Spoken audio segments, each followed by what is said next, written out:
দিন দিন সাধারণ শিক্ষিত সমাজের মধ্যে এই বিশ্বাসটা আস্তে আস্তে বদ্ধমূল হয়ে যাচ্ছে। আর সেটি হলো, আমরা ইসলাম অনুসরণের জন্য কোরআন মানব, কোরআনই যথেষ্ট। কোরআনের বাইরে নবী করিম সাল্লাল্লাহু আলাইহি সাল্লামের যে হাদিসের বিশাল বড় ভান্ডার আছে, এটা আমাদের মানার দরকার নেই। কারণ হাদিসের মধ্যে শুদ্ধ আছে, অশুদ্ধ আছে, বর্ণনার মধ্যে ত্রুটি আছে, ত্রুটি ছাড়া আছে, নানা রকমের ব্যাপার স্যাপার আছে। কিন্তু কোরআন, এখানে তো আর শুদ্ধ অশুদ্ধের ব্যাপার নাই, পুরাটাই সুসংরক্ষিত। অতএব আমরা শুধু কোরআন অনুসরণ করব। হাদিস বা নবী করিম সাল্লাল্লাহু আলাইহি সাল্লামের জীবনী থেকে, তার বক্তব্য থেকে, তার মুখনিসৃত বাণী থেকে আমাদের আর তেমন কিছু গ্রহণ করার দরকার নাই। এইরকম একটা চিন্তাধারা আমাদের সমাজে আজকাল বেশ ঘুরপাক খাচ্ছে, এবং এই চিন্তাধারাটা সাধারণ শিক্ষিত ভাই বোন যারা দিন সম্পর্কে, ইসলাম সম্পর্কে খুব ডিপলি পড়াশোনা করার সুযোগ হয় নাই, তারা এই ভুল বা ভ্রান্তির শিকার হচ্ছেন বেশি। এবং এক্ষেত্রে কিছু মুখরোচক কথা বলা হয়। তোর মধ্যে থেকে একটি হলো এটি, যেটি বললাম, যে হাদিসের ক্ষেত্রে তো আসলে নানা রকমের অ্যানালাইসিস আছে। একটি হাদিস তিনি সেটা আদৌ নবী করিম সাল্লাল্লাহু আলাইহি সাল্লাম বলেছেন কিনা, মুহাদ্দিসরা অ্যানালাইসিস করেছেন, করার পর সেটাকে শুদ্ধ, অশুদ্ধ, দুর্বল কিংবা বানোয়াট, ভিত্তিহীন নানা রকম ক্যাটাগরিতে ভাগ করেছেন। তো আমরা সাধারণ মানুষ এসব ঝামেলার ভিতরে যেতে যাব কেন? আমরা ডাইরেক্ট কোরআন অনুযায়ী চলব। এটা শুনতে বেশ ভালোই শোনা যায়। আরেকটি অভিযোগ হলো যে হাদিস এটি সংকলিত রূপ ধারণ করেছে অনেক পরে এসে, আর কোরআন এটি সংকলিত হয়েছে খোলাফায়ে রাশেদার আমলে, ওসমান রাদিয়াল্লাহু তাআলা আনহুর আমলেই। তো যেহেতু হাদিস এটি সংকলিত বুক আকারে, বই আকারে অনেক পরে সংরক্ষিত হয়েছে, সেজন্য এখানে হেরফের হয়ে যেতে পারে। এরকম কিছু ধোঁয়াশা অনেক মুসলিমদের মধ্যে আছে, বা তাদের মধ্যে প্রবেশ করানোর চেষ্টা করা হয়। ইন্টারেস্টিং বিষয় হলো, নবী করিম সাল্লাল্লাহু আলাইহি সাল্লামের একটি হাদিস আছে, যে হাদিসে তিনি বলেছেন এমন একটা সময় আসবে যখন মানুষ খুব দামি দামি কেদারার চেয়ারের উপরে বসে বসে এই ফতোয়া দিবে যে আমরা কোরআন অনুসরণ করছি, এটা আমাদের জন্য যথেষ্ট। রাসূল এর হাদিসকে তারা অবজ্ঞা করবে, তাচ্ছিল্য করবে, এবং মনে করবে এটার প্রয়োজন নাই। রবিউল আউয়াল মাস নবী করিম সাল্লাল্লাহু আলাইহি সাল্লামের জন্ম এবং ওয়াফাতের মাস হওয়ার কারণে এই মাসটিতে আমরা এই বিষয়টিকে একটু নতুন করে পাঠ করতে পারি, নতুন করে এটাকে আমরা উপলব্ধি করার চেষ্টা করতে পারি যে ইসলাম শুধুমাত্র কোরআন দেখে দেখে চলবো, নবী করিম সাল্লাল্লাহু আলাইহি সাল্লামের হাদিস কিংবা তার জীবনী এটিকে আমি ইগনোর করে চলবো, এর নাম কখনো ইসলাম হতে পারে না।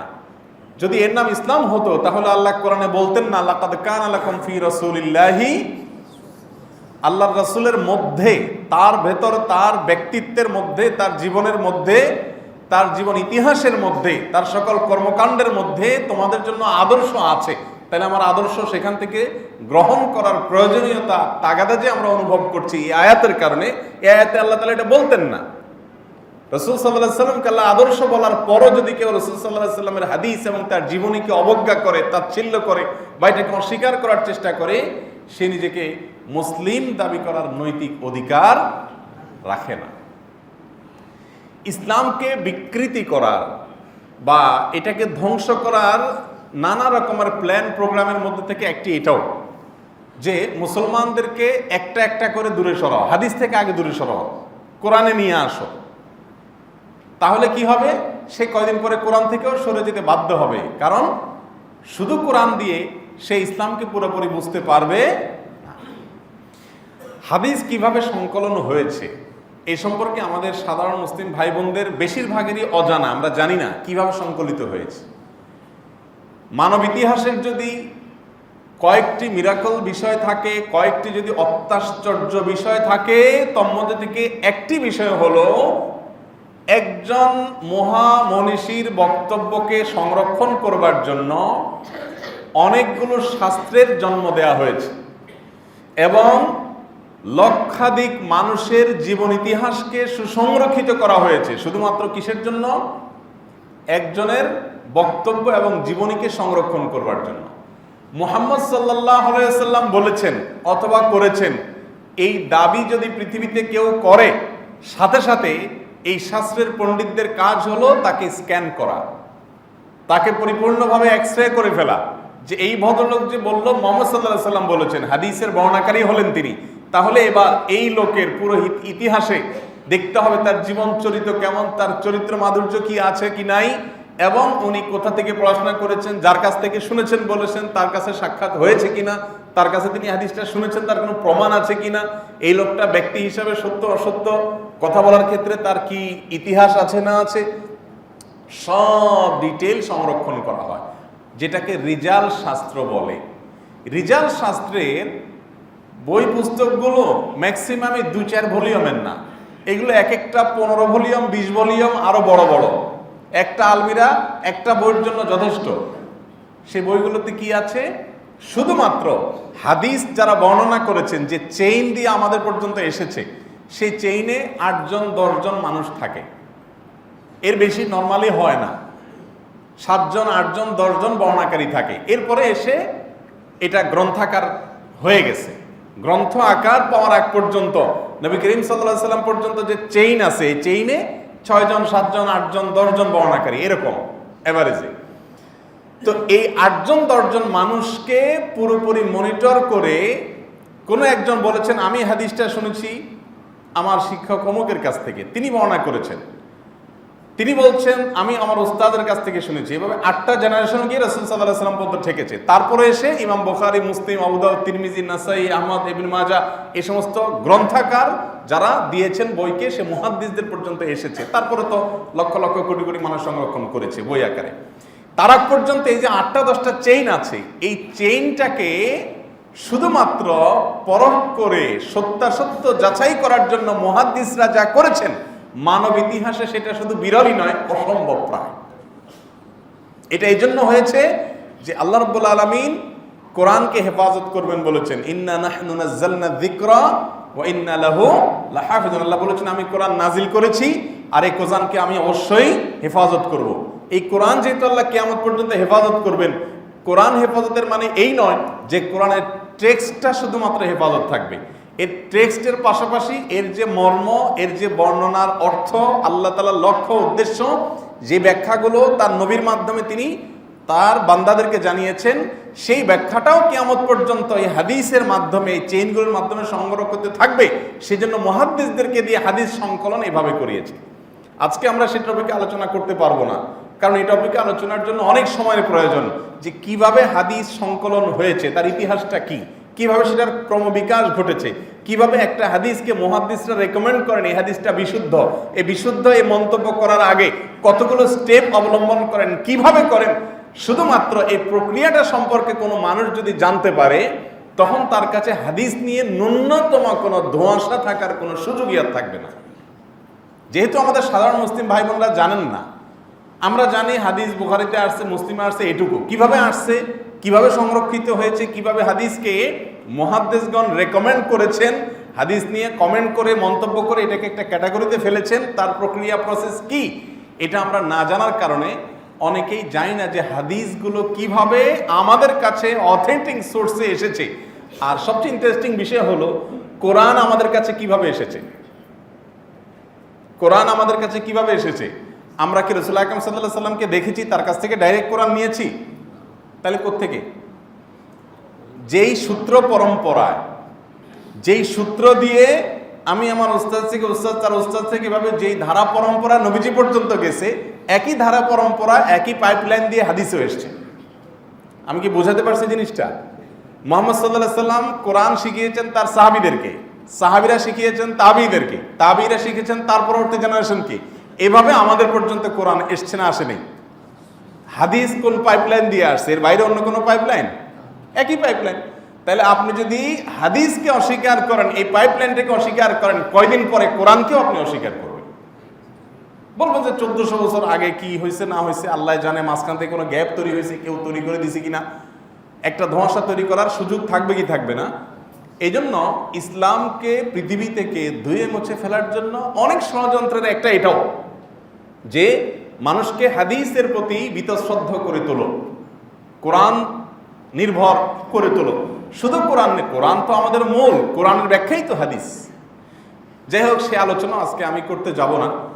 রিজাল শাস্ত্র নিয়ে একদিন আলোচনা করা যেতে পারে, কিভাবে হাদিস সংকলন হয়েছে সেটা নিয়ে একদিন আলোচনা করা যেতে পারে, সেই সাথে কেন আমাদেরকে হাদিস অনুসরণ করতে হবে কোরআনের পাশাপাশি সেটা নিয়ে আলোচনা হতে পারে। আমরা শুধু আজকে প্রসঙ্গতে এই কথাটা বোঝানোর চেষ্টা করেছি যে রবিউল আউয়াল মাস আসলে আমরা নবী করিম সাল্লাল্লাহু আলাইহি সাল্লামকে নিয়ে আলোচনা করি, কিন্তু আমাদের সমাজে অনেকেই নবী সাল্লাল্লাহু আলাইহি সাল্লামের জীবন ইতিহাসকে, তার হাদিসকে ইগনোর করে, পাশ কাটিয়ে শুধুমাত্র কোরআন দিয়েই তিনি পার পাওয়ার চেষ্টা করবেন। আচ্ছা, শুধু কোরআনে নামাজ সম্পর্কে বিস্তারিত কিছু বলা আছে? আল্লাহ কোরআনে বলেছেন আকিমিস সালাতা লিদুলুকিশ শামসি ইলা গাসাকিল লাইলি। আল্লাহ কোরআনে বলেছেন নামাজ এই টাইমে পড়বা। কিভাবে পড়বা তার কোনো বিবরণ কোরআনে নাই। আল্লাহ বলেছেন যে ওয়ারকাউ মা'আর রাকিঈন, রুকুকারীদের সাথে রুকু করো। কয়টা রুকু করবা সেটা কিন্তু আল্লাহ বলেন নাই। রুকু কিভাবে করবা সেটাও আল্লাহ বলেন নাই।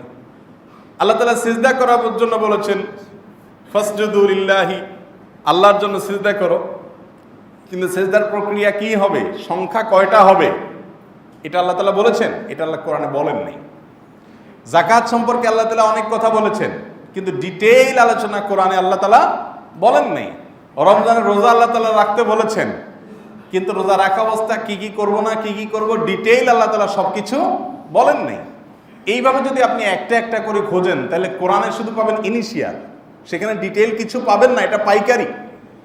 যদি আপনি হাদিসকে বাদ দিয়ে রাখেন, পাশ কাটিয়ে রাখেন, তাহলে শুধু কোরআন দিয়ে ইসলাম মানা কোনোদিনই সম্ভব। শুধু কোরআন দিয়ে হাদিসকে অস্বীকার করে কিংবা পাশ কাটিয়ে যদি চলতে চান তাহলে সেটা হবে কোরআনের অনুসরণ নয়, প্রবৃত্তির অনুসরণ। কারণ কোরআনে বলেছে নামাজ পড়ো, আপনার যেমনি খুশি এমনি পড়লেন। দেখেন না কিছু কিছু নামাজ আছে যেগুলো আপনার ভিডিও ফুটেজ দেখা যায় যে আর্মিদের ইয়ের মতো, ওই যে লেফট রাইটের মতো, দেখেছেন? এরকম কিছু লেফট রাইট মার্কের নামাজ আছে না? এই নামাজ কোত্থেকে পাইছে? কোরআন থেকে পাইছে। কোরআন থেকে, দ্যাট মিন কোরআন থেকে তার মস্তিষ্কে যেটা আসছে সেটা উনি ইমপ্লিমেন্ট করছে। আরেকজনের মস্তিষ্কে আসছে যে কয়দিন পরে হয়তো শুরু হবে যে নামাজ মানে হলো লাফালাফি করো। কারণ সালাত শব্দের একটা অর্থ হলো তাহরিকুস সালাওয়াইন বা নিতম্ব নাড়ানো। এটা একটা শব্দের অর্থ, একটা শব্দের বিভিন্ন অর্থ হতে পারে, বিভিন্ন অ্যাঙ্গেল থেকে অর্থ হতে পারে। তো কয়দিন পরে দেখবেন যে নিতম্ব নাড়ানাড়ি করে বলবো যে এটা নামাজ হয়ে গেছে। কারণ কোরআন থেকে নিজের মন মতো যখন বুঝতে যাবে তখন এরকম হাজারটা উপায় খুঁজবে, কি হবে কি হবে না। একটা সময় তখন মানুষ বলতো ইসলাম টোটালি তামাশা। চেইন যে হাদিসের আছে এখান থেকে মানুষকে সরায় ফেললে তার জন্য ইসলামচ্যুত হওয়া খুবই সহজ। খুবই সূক্ষ্মভাবে এই কাজগুলো চলছে। একজন উচ্চপদস্থ সরকারি কর্মকর্তা আমাকে একটা মেসেজ পাঠিয়ে বললেন যে একটা বই দিয়ে এই ভদ্রলোককে চিনেন কিনা। তো আমি একটু ঘাটাঘাটি করলাম, পরে আমি শুনলাম এই ভদ্রলোক আমার অফিসে এসেছেন এবং তিনি আমার সাথে সাক্ষাতের বিভিন্নভাবে চেষ্টা করেছেন। ডিটেল জানলাম, পরে বুঝলাম যে উনি একজন জেনারেল শিক্ষিত মানুষ। ইসলাম নিয়ে গবেষণা করতে করতে উনি এখন ইসলামের পণ্ডিত হয়েছেন। উনি এখন আহলে কোরআন। আহলে কোরআন মানে হলো শুধু কোরআনবাদী, কোরআন অনুসারী কোনোদিনই না। কোরআন যে অনুসারী সে অবশ্যই হাদিস অনুসারী হবে। যে কোরআনকে অনুসরণ করবে সে হাদিসকে বাদ দিয়ে অনুসরণ করতে পারবে? তাহলে লাকাদ কানা লাকুম ফি রাসূলিল্লাহি উসওয়াতুন হাসানাহ আয়াত কি করবে? আল্লাহ বলছেন রাসূলের মধ্যে উত্তম আদর্শ আছে, তাকে ফলো করতে হবে। তাহলে কোরআন যদি কেউ রিয়েলি অনুসরণ করে সে তো হাদিসের অনুসারী অটোমেটিকলি হবে। এটা কোরআন অনুসারী না, এটা কোরআন অনুসরণের দাবিদার। তো এইরকম সমস্যা আমাদের সমাজে আছে, সেটা আমার আলোচনার টপিক না, কিন্তু আলোচনা অনেক বেশি হয়ে গেছে। কিয়ামতের আগে অনেক নতুন নতুন ফিতনা তৈরি হবে, শুনতে খুব দারুণ দারুণ শোনা যাবে, চমৎকার শোনা যাবে। যেমন একটা ধর্ম হলো মানবতার ধর্ম, নাম শুনেছেন আপনারা? সাধারণ শিক্ষিত তরুণ প্রজন্মের মধ্যে বেশ এটা নিয়ে খুব প্রাউড ফিল করতে দেখা যায় যে আমার ধর্ম কি ধর্ম, আমি মানবতাবাদী ধর্মে বিশ্বাসী, মানব ধর্মে বিশ্বাসী। এটা গানের অংশ আছে না আপনার, কি জানি, সত্য সবার উপর, মানুষ সত্য তাহার উপর নয়। আল্লাহ তাআলা তার একটা গুণবাচক নাম হলো হক। আল্লাহ তাআলা সত্য, মহাসত্য। তো সবার উপরে মানুষ সত্য, তাহার উপর নয়। শুনতে বেশ সুন্দর শোনা যায় না? এটা ঠিক যে একজন মুসলিম যখন প্রকৃত অর্থে মুসলিম হবেন তিনি অটোমেটিকলি মানবতাবাদী হবেন। তিনি অটোমেটিকলি কি হবেন? মানবতাবাদী হবেন। অনেক ভাই নতুন ইসলামে আসেন, আসার পরে জিজ্ঞেস করেন, ভাই প্রশ্ন করেন যে আমি আমার বাবা মার সাথে বাসায় উঠা বসা করতে পারবো কিনা। আমি বলি বলে কি, শুধু উঠা বসা? আপনি আগে ইসলাম গ্রহণের আগে যেরকম উঠা বসা করতেন এখন তার চেয়ে তার বেশি করবেন। আগে তাদের সাথে যতটা সদাচরণ করতেন এখন আরো বেশি করবেন, কারণ আগে করতেন আপনি বাই নেচার বা বাই কালচার, কিন্তু এখন কোরআনের নির্দেশ আপনার জন্য, ওয়াসাহিবহুমা ফিদ দুনিয়া মারুফা, তোমরা তোমাদের মা বাবার সাথে সুন্দর আচরণ করা পৃথিবীতে। তারা যদি অন্যায়কারীও হয়, তারা যদি মুশরিকও হয়, তারা যদি ভুল বিশ্বাস লালন করে, অন্য ধর্মেরও থাকে, তারপরেও তোমরা তাদের সাথে সদাচরণে কোনো ত্রুটি করতে পারবে না। তাহলে ইসলাম মানলে মানুষ মানবতাবাদী অটোমেটিকলি হয়ে যাবে। একজন মুসলিম অন্য ধর্মাবলম্বীদের প্রতি যে পরিমাণ উদার থাকা দরকার, তার ডিরেকশন এবং গাইডলাইন ইসলামে দেওয়া আছে কি নাই? আছে কি নাই? এই যে হিন্দু ধর্মাবলম্বী ভাইদের দুর্গাপূজা, তারা তাদের ধর্মীয় এই উৎসব উদযাপন করবে, তারা তাদের পূজা অর্চনা করবে। আল্লাহ নবী সাল্লাল্লাহু আলাইহি সাল্লাম মক্কা কিংবা মদিনায় যখন ছিলেন, বিভিন্ন চিন্তা এবং বিভিন্ন বিশ্বাসের মানুষ তাদের ধর্মীয় কাজগুলো করতো না? খুব মদিনাতে যখন নবী করিম সাল্লাল্লাহু আলাইহি সাল্লাম কর্তার আসনে বসেছেন, রাষ্ট্র পরিচালনার দায়িত্ব যখন তিনি পালন করছেন, তখনও মদিনাতে ইহুদিরা তাদের ধর্ম বিশ্বাস লালন করতো না? শুধুমাত্র ইহুদি? মদিনার আশেপাশে বেদুইনরা তাদের নিজস্ব যে আচার কালচার কৃষ্টি সংস্কৃতি সেগুলো তারা করতো না? কোনো একটি হাদিস দেখাতে পারবেন যে নবী করিম সাল্লাল্লাহু আলাইহি সাল্লাম বলেছেন চলো তাদের এগুলো বন্ধ করে দেই, সবাই মুসলমান হয়ে যাও, এরকম কোনো বাধ্যবাধকতা করেছেন তিনি? যখন মক্কা বিজয় করতে যাচ্ছেন, মক্কা বিজয় করতে যাওয়ার সময় সৈনিক ছিল কতজন? 10,000। আবু সুফিয়ান যে সারা জীবন শত্রুতা করেছে, সে আবু সুফিয়ানের সাথে দেখা আব্বাস রাদিয়াল্লাহু ধরে নিয়ে আসছেন। আসার পর নবী করিম সাল্লাল্লাহু আলাইহি সাল্লাম, ওমর রাদিয়াল্লাহু তাআলা তো বলছে ইয়া রাসূলুল্লাহ সাইজ করে ফেলাই। নবী করিম সাল্লাল্লাহু আলাইহি সাল্লাম বললেন থামো। আব্বাস রাদিয়াল্লাহু তাআলা তর্ক করলেন, না তুমি বাড়াবাড়ি করছো। এসে একটা বর্ষা হয়ে গেল আব্বাসের সাথে ওমর রাদিয়াল্লাহু তাআলা, কিন্তু বর্ষা হলেও রাসূল আকরাম সাল্লাল্লাহু আলাইহি সাল্লাম আব্বাস রাদিয়াল্লাহু তাআলাকে সাপোর্ট করলেন যে সে অন্য ধর্মাবলম্বী, আমাদের 10,000 মানুষের ভিতরে একটা মানুষ ধরা পড়েছে। এখন আজকালকার দুনিয়া হলে তো বলতো যে গণদোলায় দেয়, কারণ আমাদের অনেক কষ্ট দিছে, মাতৃভূমিতে বাইর করে দিছে, তাই না? রাসূল আকরাম সাল্লাল্লাহু আলাইহি সাল্লাম বলছেন যে থামো, নিয়ে যাও। চাচা আব্বাসকে বলছে নিয়ে যান, আপনি আপনার তাঁবুতে রাখেন, তাকে সকালে আমার কাছে নিয়ে এসেন। সকালে আসার পর নবী করিম সাল্লাল্লাহু আলাইহি সাল্লাম বলেছেন যে আবু সুফিয়ান, এই যে আমি এতিম, সেখান থেকে আল্লাহ তাআলা আমাকে, তোমরা এত কোণঠাসা করার চেষ্টা করলে, মাতৃভূমি থেকে বের করে দিলে, এত কিছু করলে, যেখানে গিয়ে আশ্রয় নিলাম মদিনা, সেখানেও যাদের শেষ হয়ে যায়, তোমরা ওহুদে ঝামেলা তৈরি করলে, খন্দকে ঝামেলা তৈরি করলে, সমলে শেষ করলে, এত চেষ্টা করলে, সবগুলো ওভারটেক করে এখন মাতৃভূমি পুনর্দখলের দ্বার প্রান্তে আমরা দাঁড়িয়ে আছি। এখনো কি তোমার বিশ্বাস হয় না আমি আল্লাহর রাসূল? আল্লাহর একান্ত সাহায্য ছাড়া, গাইডলাইন ছাড়া এটা পসিবল হয়? তোমার এখনো বিশ্বাস হয় নাই? আবু সুফিয়ান বলছেন যে আমার এখনো মনে একটু সন্দেহ আছে। সুবহানাল্লাহ। নবী করিম সাল্লাল্লাহু আলাইহি সাল্লাম তখন যদি বলতে পারতেন যে ইসলামে প্রবেশ কর, আর নাহলে কল্লা ফেলা দেওয়ার অর্ডার করে দিন, বলতে পারতেন না? 10,000 সৈনিকের মধ্যে একটা মানুষ এত শত্রুতা করছে, তার কলিজার টুকরা চাচা হামজা রাদিয়াল্লাহু তাআলা আনহুকে হত্যার পর বুক কেটে কলিজা বের করে এই আবু সুফিয়ানের স্ত্রী হিন্দা চাবায় খাইছে। আমরা হলে এই জাতীয় কোনো ঘটনা থাকলে বিচার বিশ্লেষণ পরে আগে আমার নিজের জেদ মিটাইনি, কিন্তু তিনি তো রাসূল, তিনি তো মানবীয় দুর্বলতার ঊর্ধ্বে উঠে ভাবতে পারতেন, আল্লাহ থেকে গাইডেড ছিলেন। তিনি বলেন না। এই আবু সুফিয়ানের সাথে এইরকম আচরণ, শেষে আব্বাস রাদিয়াল্লাহু আনহু ধমক দিলেন, মিয়া তুমি এখনো মুসলমান হচ্ছ না, তুমি দেখতেছো না, তুমি তো ক্লিয়ার অলরেডি। তখন তিনি কালিমা শাহাদা পাঠ করলেন। দেখেন, কালিমা শাহাদা যদি পাঠ নাও করতেন, নবী করিম সাল্লাল্লাহু আলাইহি সাল্লাম তার গায়ে আঁচড় দিতেন না, কারণ আব্বাস তাকে নিরাপত্তা দিয়ে নিয়ে এসেছে। এর নাম ইসলাম। তাহলে অন্য ধর্মাবলম্বী মানুষকে তিনি দাওয়াত দিয়েছেন, কিন্তু জবরদস্তি করেন নাই, এবং বলেছেন লা ইকরাহা ফিদ্দীন, দ্বীনের মধ্যে, ইসলামের মধ্যে কোনো বাড়াবাড়ির কোনো জায়গা নাই। এই কারণে ভিন্ন ভিন্ন চিন্তার যখন মক্কা দখল করলেন, ইন্টারেস্টিং বিষয়, যখন মক্কা দখল করলেন তখন কি বলেছেন? সবাই মুসলমান হয়ে যেতে হবে, আর না হলে মক্কা থাকতে পারবো না, এই কথা বলেছেন। কি করেছেন? সবাই যার যার বিশ্বাস লালন করেছে, ধারণ করেছে। ইভেন উনি যখন মক্কায় প্রবেশের পর প্রথম ভাষণ দিয়েছেন, সেই ভাষণে গোটা মক্কার মসজিদুল হারামের চারপাশে লোকে লোকারণ্য ছিল। তাদের মধ্যে মুসলমানের চেয়ে অমুসলমানের সংখ্যা কম ছিল না। তারা মুশরিক ছিল, তারা স্ব বিশ্বাসে ছিলেন। নবী করিম সাল্লাল্লাহু আলাইহি সাল্লাম সেখানে গিয়েও প্রথমে তাওহীদের বাণী বললেও তাদেরকে ইসলামে প্রবেশের জন্য কোনো প্রেশার তো পরের কথা, তাদের উপরে কোনো কমন অর্ডারও জারি করেন নাই। তো সেই নবীর অনুসারী আমরা। আলহামদুলিল্লাহ, বাংলাদেশের একটা সৌন্দর্য আমি প্রায় সময় বলার চেষ্টা করি যে এই দেশের মানুষ বিভিন্ন ধর্মের অনুসারী হওয়া সত্ত্বেও সহাবস্থান করে। এক্ষেত্রে একটা দৃষ্টান্ত আমাদের এই প্রিয় দেশটা। আমাদের দেশে স্বাধীনতার ইতিহাস তো খুব বেশি পুরাতন না। স্বাধীনতার পর থেকে আজও পর্যন্ত বাংলাদেশে কখনো ধর্মীয় দাঙ্গা তৈরি হয়েছে, যেটাকে দাঙ্গা বলা যায়, এরকম কোনো একটি ঘটনাও কি বাংলাদেশে কোনোদিন ঘটেছে? ঘটেনি।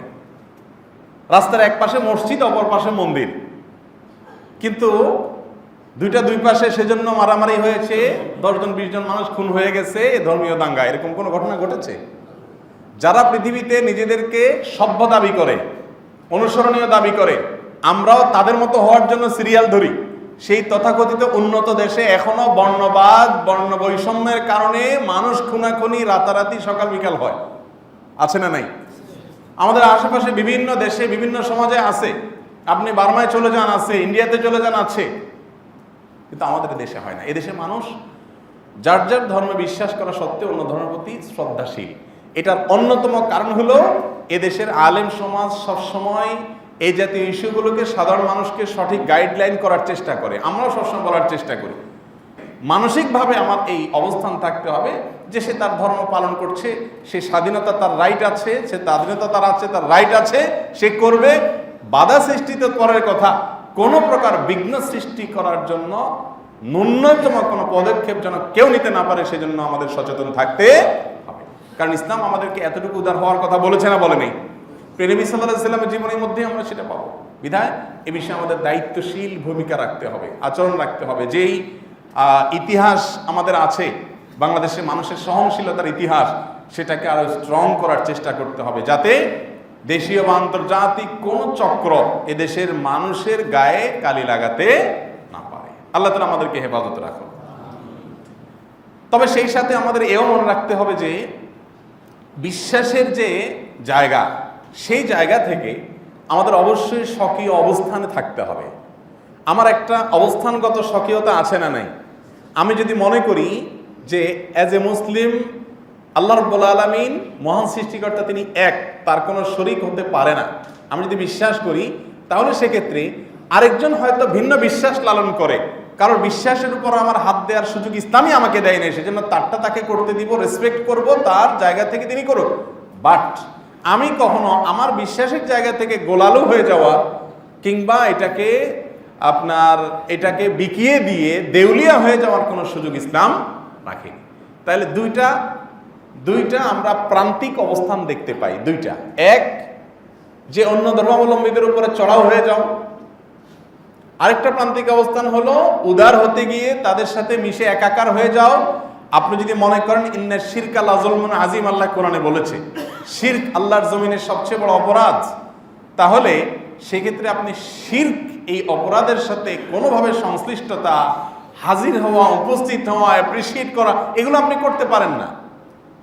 তার জায়গা থেকে সে করবে, কিন্তু আপনি নিজের বিশ্বাসের জায়গাটাকে দেউলিয়া বানাতে পারেন না। অনেক মুসলিম অতি উদার হতে গিয়ে ইসলাম থেকে খারিজ হয়ে যায়, আবার অনেকে অতি কঠোর হতে গিয়ে ইসলামের গণ্ডি থেকে বের হয়ে দায়িত্ব নিজের কাঁধে তুলে নিয়ে বিভ্রান্ত হয়ে যায়। আল্লাহ তাআলা আমাদেরকে সিরাতুল মুস্তাকিমের উপর অটল অবিচল থাকার তৌফিক দান করুন।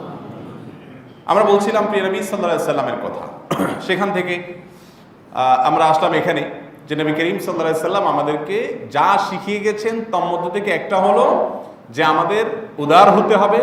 আমাদের উদারতার একটা সুনির্দিষ্ট রোড ম্যাপ তিনি দিয়ে গেছেন, সেটি আমাদেরকে অনুসরণ করতে হবে। আমরা মন মতো উদারও হতে পারবো না, আবার মন মতো উদাসীনও থাকতে পারবো না।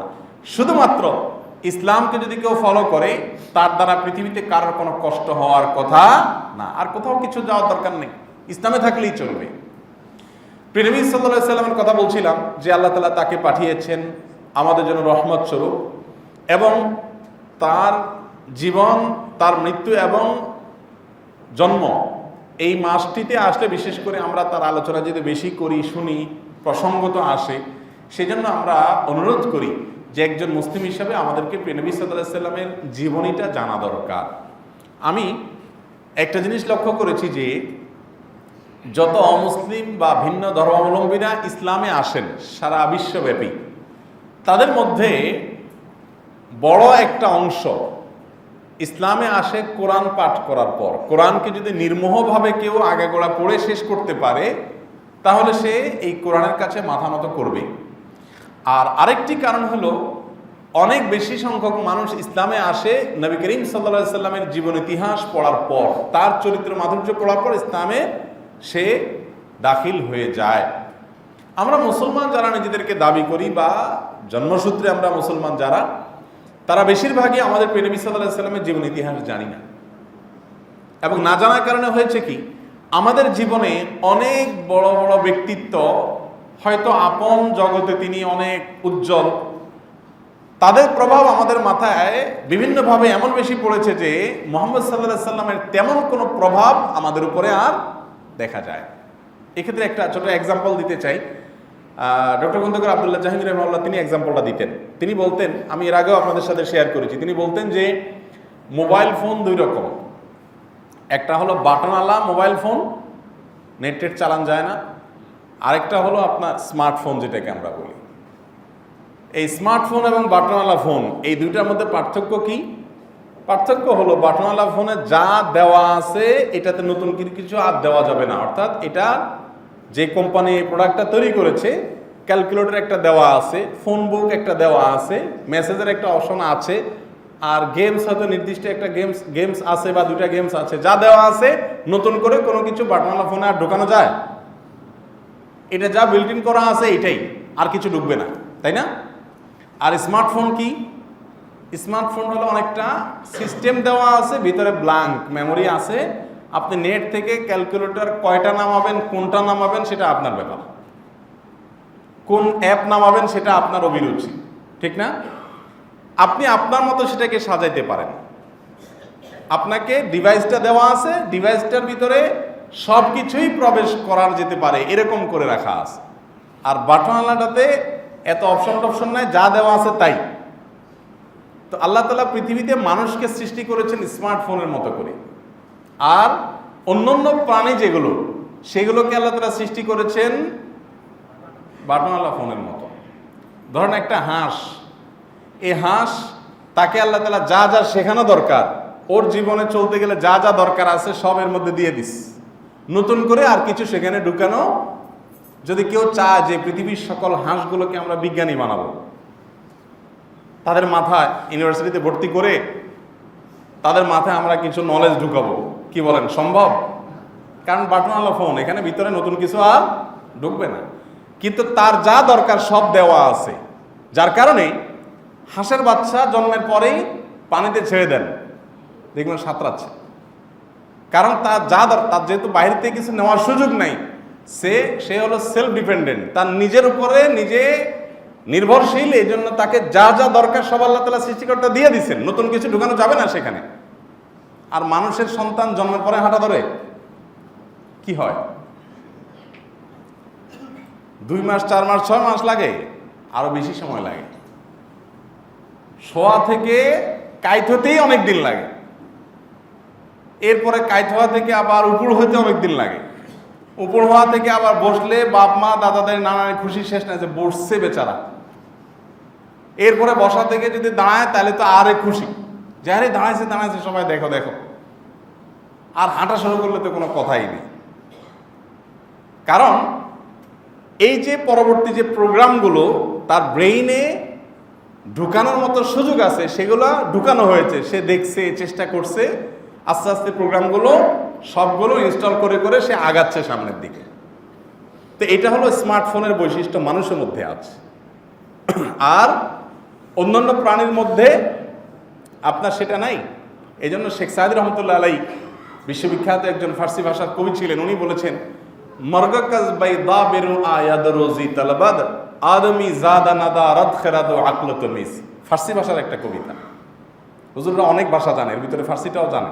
এখনকার হুজুররা জানে না, আমাদের আমল আমরা পড়ছি, এখন আর নাই, দরকারও নাই খুব বেশি, কারণ আমাদের ইংরেজি দরকার, মাতৃভাষা দরকার, অ্যারাবিকটা বেশি দরকার। যাই হোক, এই কবিতায় তিনি বলেছেন যে মরগাক আজ বাইদা বিরু আয়াদ, অর্থাৎ মুরগির বাচ্চা ডিম থেকে বের হয়ে আসে, ওয়ারুজি তালবাদ, সে এসে রুজি তলব করে। মুরগির বাচ্চা বের হওয়ার পর চিউ চিউ চিউ চিউ করতেছে, কোথায় কি আছে দেখবেন যে ঠোকর শুরু করে দিছে, ডিম থেকে বের হয়েই সে রিজিক তালাশ শুরু করে দিছে। আর আদমি জাদানাদা রদ খেরাদো আকল তমিজ, মানুষকে আল্লাহ তাআলা এমনভাবে সৃষ্টি করেছেন, মাতৃগর্ভ থেকে আসার পর তার খাবার দাবার নিয়ে কোনো খোঁজ খবর থাকে না, কান্না আর কান্না করতে থাকে, জবরদস্তি তার মুখে মায়ের দুধ দিতে হয়, তাকে খাবার চেনাতে হয়, অভ্যস্ত করতে হয়, এবং সে আস্তে আস্তে সেগুলোর সাথে পরিচিত হয়। ঠিক না? ঠিক। এই কারণে মানুষ তার এই ব্রেইনে যেই ব্যক্তি, যেই ব্যক্তিত্ব এবং যে সত্তা যাবে মহামানব, যার সম্পর্কে সে স্টাডি করবে, পড়াশোনা করবে, তার সম্পর্কে তার জানাশোনা হবে, তার এই ব্রেইনে তার ব্যক্তিত্বটা ইনস্টল হবে। আর যদি আরেকজনেরটা পড়ে তাহলে আরেকজনেরটা ইনস্টল হবে। কথা কি বুঝাতে পারছি? যেহেতু মানুষের ব্রেইনটা, মানুষকে আল্লাহ তাআলা যেহেতু স্মার্টফোনের মতো তৈরি করেছেন, সেজন্য এখানে যাকে নিয়ে আপনি স্টাডি করবেন তার সম্পর্কে ধারণা আপনার মধ্যে জন্মাবে। এই কারণে আমাদের এই ব্রেইনগুলো, মেধাগুলো খালি থাকবে না। হয় কোনো সমাজবিজ্ঞানীর প্রভাব আমার উপরে পড়বে, নতুবা কোনো রাষ্ট্রবিজ্ঞানীর প্রভাব আমার উপরে পড়বে, নতুবা কোনো সায়েন্টিস্টের প্রভাব অন্য কোনো সেক্টরের, তার প্রভাব আমার উপরে পড়বে। কিন্তু যদি কেউ মুহাম্মদ সাল্লাল্লাহু আলাইহি সাল্লামের জীবন ইতিহাসটাও পাশাপাশি পড়ে, তাহলে অন্য সবগুলোকে ছাপিয়ে এটাই যে তার মধ্যে ইনস্টল হওয়া দরকার সেটা সে ফিল করবে। আজ মুসলমানদের অবস্থা হলো যে আমরা সবাইকে পড়ি, আমরা আইনস্টাইনকে পড়ি, আমরা প্লেটোকে পড়ি, আমরা অমুককে পড়ি, আমরা তমুককে পড়ি, আমরা মুহাম্মদ সাল্লাল্লাহু আলাইহি সাল্লামকে পড়ার সুযোগ পাই না। যেহেতু আমাদের ব্রেইনটাকে আল্লাহ তাআলা এমনভাবে তৈরি করেছেন, যেটা আমি পড়বো সেটাই ধারণ করব। এই জন্য দেখা যায় মুসলমানের সন্তান বিভিন্ন বিজ্ঞানী, বিভিন্ন ব্যক্তিত্ব যারা নিজ নিজ জায়গায় হয়তো অবদান রেখেছেন, তাদের প্রভাব ওই ব্যক্তির উপরে অনেক বেশি পড়ে, অথচ মুহাম্মদ সাল্লাল্লাহু আলাইহি সাল্লামের তেমন কোনো প্রভাব আমাদের উপরে পড়ে। এ না পড়ার কারণ কি? তার সম্পর্কে না জানা, এই প্রোগ্রামটা ইনস্টল না করা। এই জন্য রবিউল আউয়াল মাস উপলক্ষে বিশেষ করে আমাদের আকুল আবেদন থাকবে আপনাদের কাছে, আসুন এই মাসকে কেন্দ্র করে অন্তত আমরা একটি সিরাত গ্রন্থ, নবী করিম সাল্লাল্লাহু আলাইহি সাল্লামের জীবন ইতিহাসের যে কোনো একটি গ্রন্থ অন্তত আমরা আগাগোড়া পড়ে শেষ করি। কেন পড়ে শেষ করব? আরেকটি কারণ হলো, আল্লাহ তাআলা ঈমানটাকে পূর্ব শর্ত করেছেন যে আল্লাহর কাছে অ্যাকসেপ্টেবল হবে যদি নবীর প্রতি ভালোবাসা সবচেয়ে বেশি হয়। নবীজি বলেছেন, লা ইউমিনু আহাদুকুম, তোমাদের কেউ ততক্ষণ পর্যন্ত ঈমানদারই হতে পারবে না যতক্ষণ পর্যন্ত আমি, অর্থাৎ তিনি মুহাম্মদ সাল্লাল্লাহু আলাইহি সাল্লাম কোনো মুমিনের কাছে সবচেয়ে প্রিয় না হবে, ততক্ষণ পর্যন্ত সে ঈমানদার হতে পারবে না। এখন আমরা তাকে সবচেয়ে বেশি ভালোবাসতে পারবো কখন? যখন তার সম্পর্কে জানতে পারবো। তাকে যখন আপনি স্টাডি করবেন, জানবেন, তখন তার প্রতি অটোমেটিক ভালোবাসা তৈরি হবে। আপনার ঈমানের প্রয়োজনে তাকে জানতে হবে। এই জন্য ভাইরা আমার, আসুন আমরা নবী প্রেমে অনেকেই আলহামদুলিল্লাহ যথেষ্ট স্বাক্ষর রাখি, কিন্তু নবী সম্পর্কে আমরা জানি না।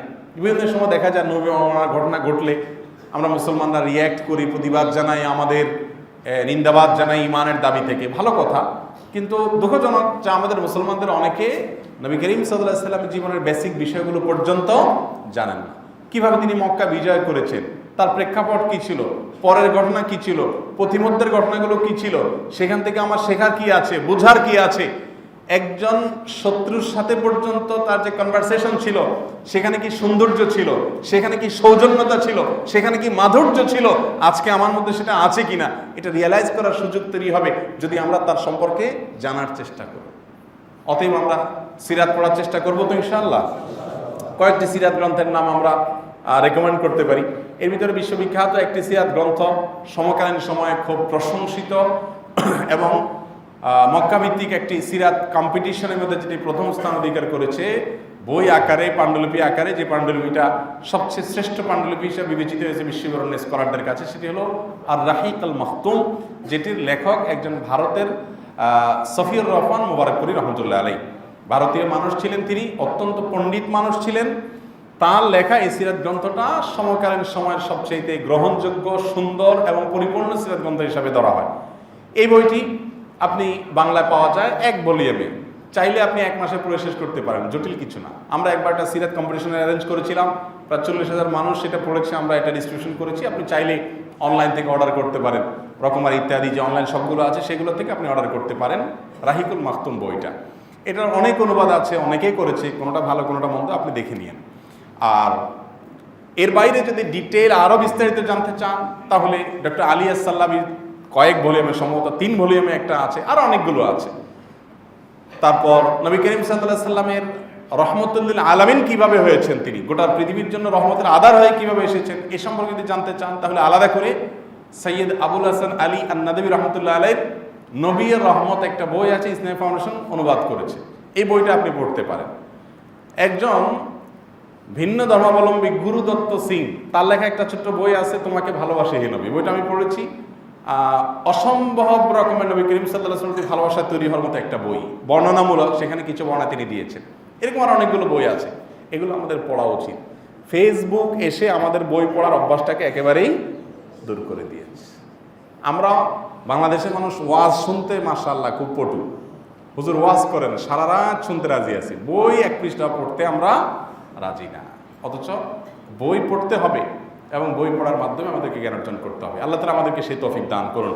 অতএব রবিউল আউয়াল মাসকে কেন্দ্র করে আমরা চেষ্টা করব আমাদের জ্ঞানকে শানিত করার, সমৃদ্ধ করার।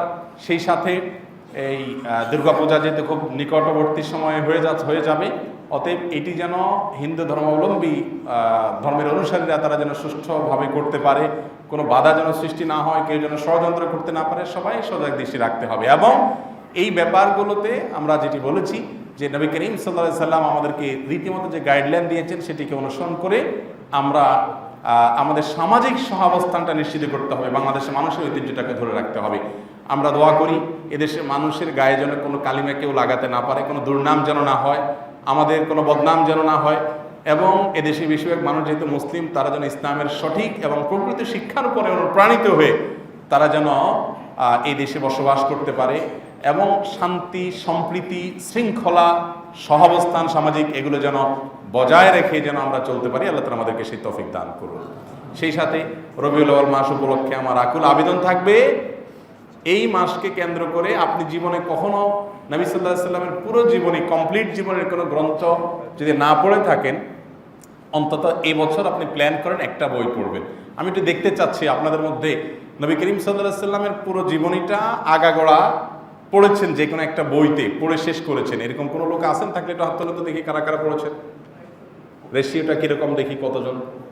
মাশাআল্লাহ, অনেকে দেখা যাচ্ছে পড়েছেন, আলহামদুলিল্লাহ, খুবই ভালো কথা। আমি অনুরোধ করব বাকি যারা হাত তোলেন নাই তারা মাস শেষে হাত তোলার মতো একটা জায়গায় থাকবেন। আমরা এই চ্যালেঞ্জটা নিতে পারি কিনা বলেন? যদি এই চ্যালেঞ্জটা আপনারা নিতে চান, আপনাদের জন্য খুব সহজ। আমি যেটা বলেছি রাহিকুল মাখতুম, এটি আপনি কিনেন, সবচাইতে অথেন্টিকগুলোর মধ্যে থেকে একটা ভিতরে সব পেয়ে যাবেন। আর এটা অনেক বড় না, 2-3 ভলিউম হইলে অনেক বড় হয়ে যেত, একটা ভলিউম পড়ে শেষ করা কঠিন কিছু না। এই বইয়ের আলোকে একটা টেলিভিশন প্রোগ্রাম করি আমরা, বেসরকারি টেলিভিশন চ্যানেল এনটিভিতে, শনিবার বিকেল 5:30টায় যায়। এটা বোধহয় 90 বা 100টা পর্ব হয়েছে, আমি করি এটা। আর এটা নিয়ে আরও অনেক ওলামা একরাম সিরিজ আলোচনা করেছেন। মৌলানা আব্দুল কাইয়ুম লন্ডন থেকে উনি একটা সিরিজ আলোচনা করেছেন নবী সাল্লাল্লাহু আলাইহি ওয়াসাল্লামের জীবনের উপরে, চমৎকার আলোচনা এবং অনেকে শুনেছেন, বেশ ভালো। তো আমরা সেগুলো শুনতে পারি, কিন্তু আমি শোনার উপরে নির্ভর থাকতে আমি বলবো প্লিজ পড়েন, বই পড়েন, শুধু হুজুরদের মুখের দিকে তাকায় থাকেন না যে ওনারা যা বলে। আপনি নিজে বই পড়েন এবং এর মাধ্যমে ঈমান বৃদ্ধি হবে। আমরা রবিউল আউয়াল মাস উপলক্ষে চ্যালেঞ্জটা নিতে পারি তো ইনশাআল্লাহ। আমরা যদি মুসলমানরা নবী সাল্লাল্লাহু আলাইহি ওয়াসাল্লামের আদর্শের উপর উঠি, আর কিছু দরকার হবে না। আমাদের সমাজে যত রকমের বৈষম্য, যত রকমের বিশৃঙ্খলা, যত রকমের অশান্তি এবং অসঙ্গতি আছে, সব ধুয়ে মুছে সাফ হয়ে যাবে যদি সবাই আমরা নবী করিম সাল্লাল্লাহু আলাইহি ওয়াসাল্লামের জীবন আদর্শের উপর উঠতে পারি। আল্লাহ তাআলা আমাদের সবাইকে সেই তৌফিক দান করুন। জাযাকুমুল্লাহু খায়রা ওয়া আখিরু দাওয়ানা আলহামদুলিল্লাহি রাব্বিল আলামিন।